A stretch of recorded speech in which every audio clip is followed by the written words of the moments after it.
And what advice would you give to college students that are majoring in journalism right now? Well, I'm tempted to sort of give that an offhand and flip answer.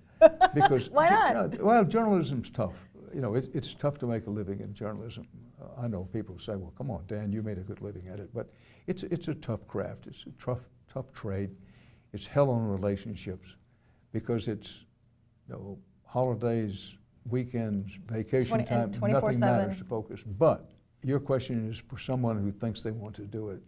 Two things I think are important. One, you either have to or believe that you can develop a hot, hard flame to do it.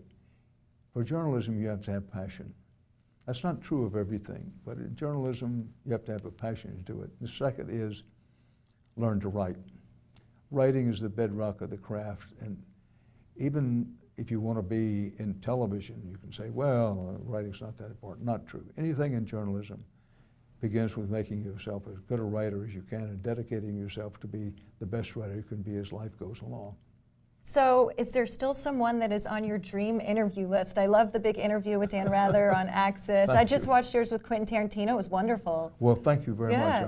Is there anyone you're still... Special place in heaven for anybody who's actually seen this program. I loved it. But do you still have that bucket list interview that you want to get? Well, the list is long.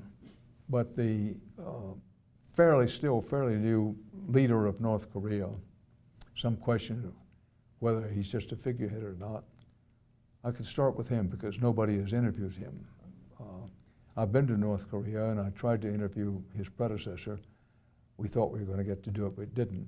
So he might head my bucket list. The present Pope, I'm not Catholic, but I'm Christian, and he's a very interesting man because one of the things he said that strikes home with me is the value of gratitude, humility, and modesty. Very difficult in television to engage in any of those things, but they would be two on my list. And if Dan Rather was interviewing Dan Rather, what would you ask yourself? Probably, why have you made so many mistakes coming along? Why do you have so many scars, some of them open wounds?